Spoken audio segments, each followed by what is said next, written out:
दादा ते पार्सल करा. अरे काय झालं महेश? काय नाही रे, या आजकालच्या बायका बिल्डिंगमध्ये एक छोटंसं वडाची फांदी आणायचं म्हणतात. उद्या वटपौर्णिमा आहे ना.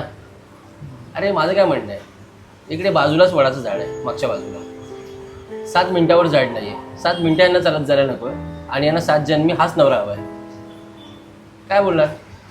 अरे असं नाही रे महेश. अरे नाही कसं म्हणतोस तू? एक काळ होता आपल्या आईवडिलांचा. आपल्या आया मैलोनमैल चालत जायच्या एका वडाच्या झाडाला पुजायला. मला सांग, सावित्रीने जर असाच कंटाळा केला असता तर त्या सत्यवानाचे प्राण वाचले असते का त्या यमराजांपासून? बघ महेश, कसं असतं ना, तो एक काळ होता आपल्या आई वडिलांचा. तेव्हाच्या गोष्टी वेगळ्या होत्या रे. आताच्या एवढ्या बिझी शेड्यूल मध्ये सुद्धा वहिनी जॉब करत घर सांभाळतात. अरे you are the lucky man. आणि झाडाचं काय रे, ते मोठं असो की लहान, शेवटी त्याला पूजण्यामागची भावना महत्वाची. घेतलीस बहिणीची बाजू घेतलीस?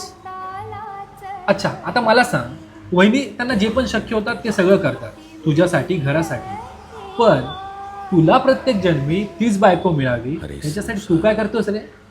मी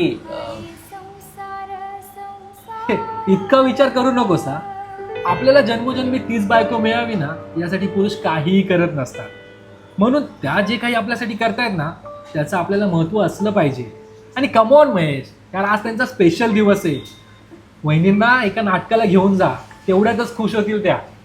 क्या बात आहे, लग्न होण्याआधीच एवढी समज. चल